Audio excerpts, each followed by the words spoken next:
अहिल्यानगरहून तुळजापूरच्या भवानी देवीसाठी पालखी आणि पलंग जातो आणि त्यावरती देवी आराम करते। अहिल्यानगर मधल्या भिंगार गावचा तेली समाजाचा जनकोजी देवकर हा देवीचा भक्त होता। निजामशाहीच्या काळामध्ये भिंगार गावचं नाव बदलून बुऱ्हाणनगर असं करण्यात आलं होतं। जनकोजीनं आपल्या दारी आलेल्या एका अनाथ मुलीचा आपल्या पोटच्या पोरीप्रमाणे सांभाळ केलेला होता। ही मुलगी मोठी झाल्यानंतर तिच्या सौंदर्याच्या चर्चा सर्वत्र पसरल्या आणि या बादशाच्या कानी गेल्या। तेव्हा बादशानं तिला जबरदस्ती घेऊन जायचा प्रयत्न केला। मुलीने त्याला शाप दिला की तुझ्या पापाचं फळ तुला भोगावंच लागेल आणि तुझी ही बुऱ्हाण नगरी नष्ट होऊन जाईल, आणि तो शाप खरा ठरला। त्यानंतर जनकोजी आपल्या मुलीला घेऊन तुळजापूरस निघाला।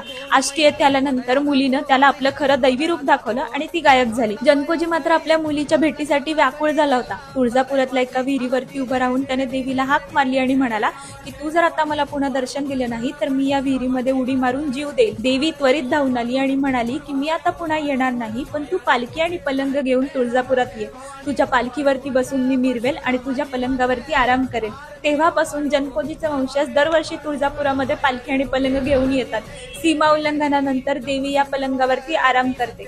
दरवर्षी नवा पलंग येतो आणि जुना पलंग दसऱ्याच्या आगीमध्ये विसर्जित केला जातो। नगरहून तुळजापुरामध्ये पालखी आणि पलंग येताना अनेक ठिकाणी मुक्काम करते। त्यातला एक महत्त्वाचा मुक्काम म्हणजे जुन्नरचा शिवनेरी पायथ्याचा। आपल्या इथे भवानी देवीचा पलंग जास्त काळ राहावा म्हणून जुन्नरमध्ये पलंगोत्सव साजरा केला जातो आणि ही परंपरा स्वतः छत्रपती शिवाजी महाराजांनी सुरू केली असंही काही जण सांगतात।